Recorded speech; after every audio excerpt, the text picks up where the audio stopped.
Pain and sadness filled the prophet Jeremiah as he watched his beloved people worship other gods and refuse to turn back to the one true God.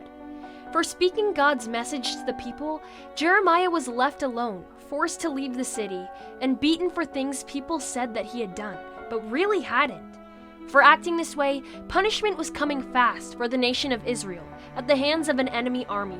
Again, the Lord warned the people through Jeremiah, "Your city and anyone who remains in it will be killed by the Babylonians."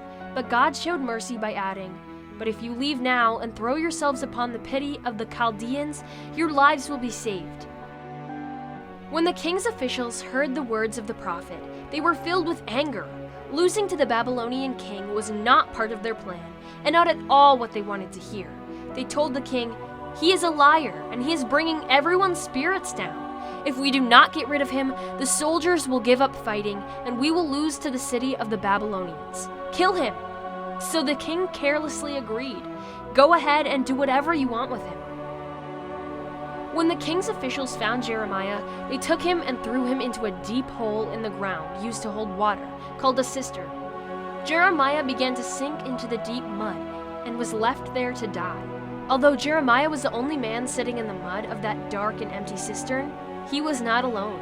God was with him, and his pain did not go unnoticed.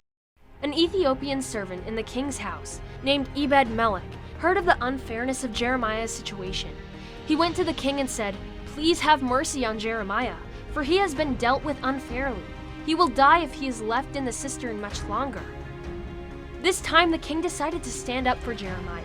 He told the servant, "Hurry, take 30 men with you and lift him out of the cistern before anything worse happens to him." Ebed-Melech responded immediately. He believed the words of God spoken through the prophet and risked his own life in order to save Jeremiah. God rewarded the servant's act of bravery and unselfishness by making sure he was safe when the city was being wrecked. God praised him for his faithful actions. "I will surely save you because you have trusted in me." The men pulled Jeremiah out of the cistern. He was cold, hungry, and covered with mud. They put him in the palace jail, where he stayed until the king called him to meet at the temple. The king said to Jeremiah, "I need to hear from God about what is happening. Please tell me everything. Hold nothing back." Jeremiah knew the king did not want the truth, but only wanted to hear what made him happy. So he said to the king, "You will surely kill me for what I am about to say, and you won't listen to my words anyway."